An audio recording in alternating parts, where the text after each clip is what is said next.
नहीं, नीतीश कुमार तो निर्माता हैं इसके, which is bigger than the convener.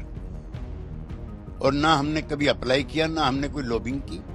उन्हीं के यहाँ से खबरें आती हैं कि अमुक खिलाफ है, उन्हीं के यहाँ से खबरें आती हैं अमुक पक्ष में नहीं है। तो ये भी हमारे लिए अपमानजनक और निंदाजनक है। जब हम एनडीए छोड़ करके यूपीए में आए थे, या यूपीए प्लस में आए थे, या महागठबंधन में आए थे, उस समय हम 16 सीटें जीते हुए थे और एक पर नंबर 2 थे।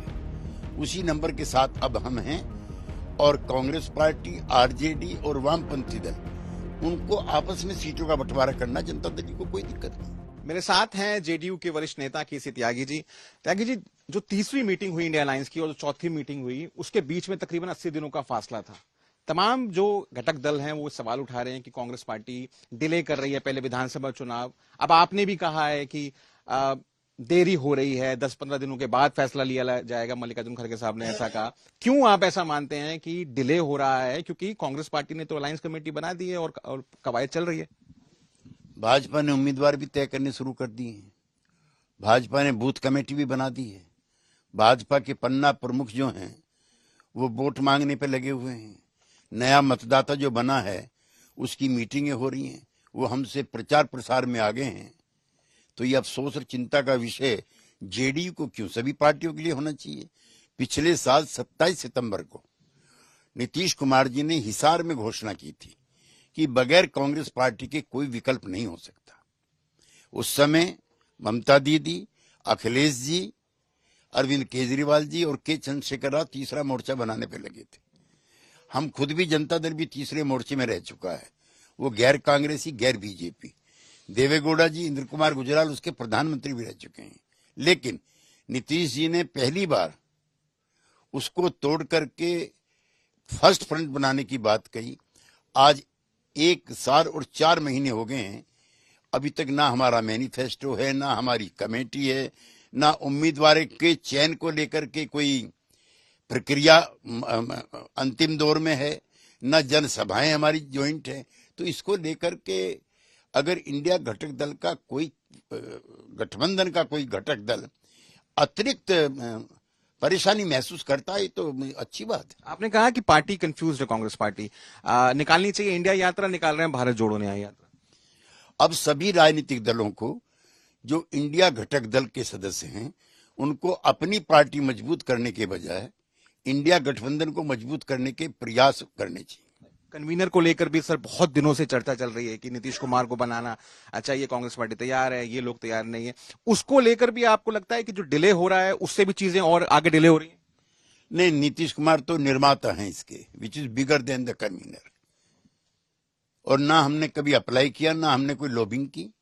उन्हीं के यहाँ से खबरें आती हैं कि अमुक खिलाफ है, उन्हीं के यहाँ से खबरें आती हैं अमुक पक्ष में नहीं है।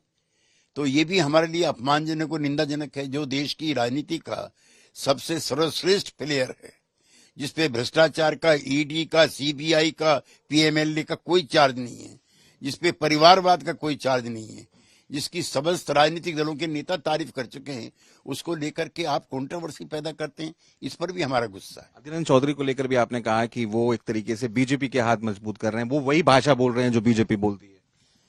हम लोग आर्टिकल 356 के मिसयूज के खिलाफ है। इसकी धारा ही अनुचित है, जिसके तहत निर्वाचित सरकार को चुनने का अधिकार केंद्र सरकार के हाथ में हो। श्री अधीर रंजन चौधरी का वक्तव्य आपत्तिजनक है, जिसमें उन्होंने चुनी हुई ममता सरकार को बर्खास्त करने की बात की है। कांग्रेस पार्टी का मैं चाहता हूं कि आधिकारिक जो स्टेटमेंट है वो इस पर आना चाहिए। ये भारतीय जनता पार्टी के हाथों में खेलने जैसा है। आपकी पार्टी प्रमुख पार्टी है बिहार की। बिहार में क्या स्थिति है, कहां तक पहुंचा है सीट शेयरिंग का मामला? क्योंकि कल भी एक बैठक हुई आरजेडी के साथ में, कहा जा रहा जेडीयू से भी मुलाकात होगी। क्या लग रहा है आपको, कब तक आप बिहार को सुलझा लें? कोई विवाद नहीं है। जब हम एनडीए छोड़ करके यूपीए में आए थे, या यूपीए प्लस में आए थे, या महागठबंधन में आए थे, उस समय हम 16 सीटें जीते हुए थे और एक पर नंबर 2 थे। उसी नंबर के साथ अब हम हैं।